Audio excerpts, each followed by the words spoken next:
Good morning. All right, here is where we're at.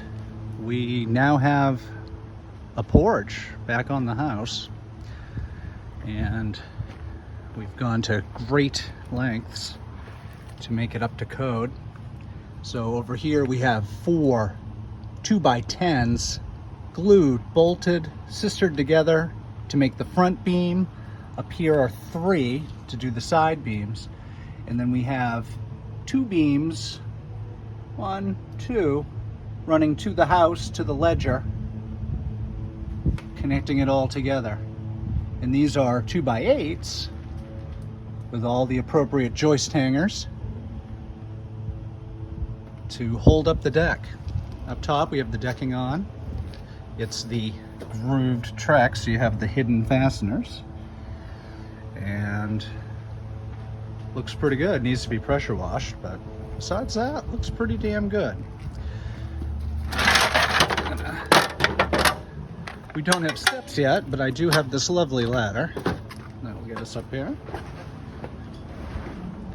So, been working on the second floor porch, and this rafter and these 2 beams are what I'll be replacing here in just a few moments' time. And over here you can see the significance of the drop. So on this post here, this whole beam had sunken down, and here I had to jack the porch up 3.5 inches. And over here you can really tell.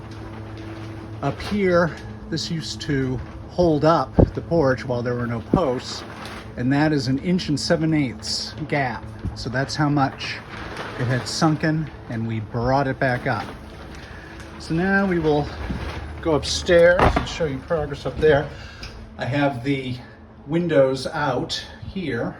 They were in terrible condition. I have them in my shop. I'm reglazing both the windows. I got the one from the stairwell in the 3rd floor apartment as well. And I'm redoing both of those windows.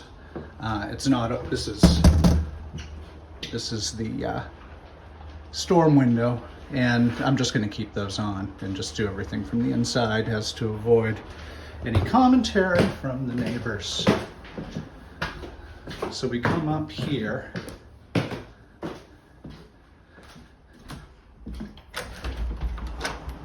So I have this stripped. And this is the original porch floor. And it's actually in pretty damn good shape, I might say. What had covered it, and you can get a good glimpse here, there were 3 different layers of material. The first layer was this. It's all canvas. So this first layer of canvas here, with this black paint on it, that was what was tacked to the floor with a multitude of little nails. So I had to pull out all of these tiny little nails that were holding down all this canvas. And then there was this second layer here, the white, and then the top layer was caked in 5 layers of gray and blue paint. So, you know, I have the jack here keeping the roof up, so I couldn't get this little spot, but we've gotten all the rest of it, and it's in pretty good condition. Over here, this is what I was speaking to when I spoke to you about it one time. This is ant damage. So this is all tunneling by carpenter ants. So I would definitely recommend that this house get sprayed twice a year. I have a guy from my house that comes and sprays in the spring, sprays in the fall. And yeah, that's what that is. That's ant damage. And so the next step for me is to, if we look over here, I'm taking the bottom row of vinyl siding off the bottom here because this is lead flashing, actually, believe it or not, but it's from 1911. That's what they used. So I need to take these rows of cedar shakes off, take the old flashing out, put new flashing up. Then I'm going to put an Advantech sheet good floor over this original floor.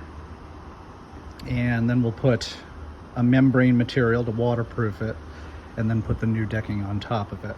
And then we can replace the posts. This roof needs to come up about 3 inches. So when we get to that point, I've got my other jack posts right there. One's attached. Put the other one on the other side, raise it up another 3.5 inches, and then this roof will be in place. So working on the second floor now, and of course after we get the second floor done, then we can put stairs coming up to the first floor porch and finish the trim out of both the first and second floor porches. And once all that's done, we can go around the roof line. So that's where the project is at as of this morning.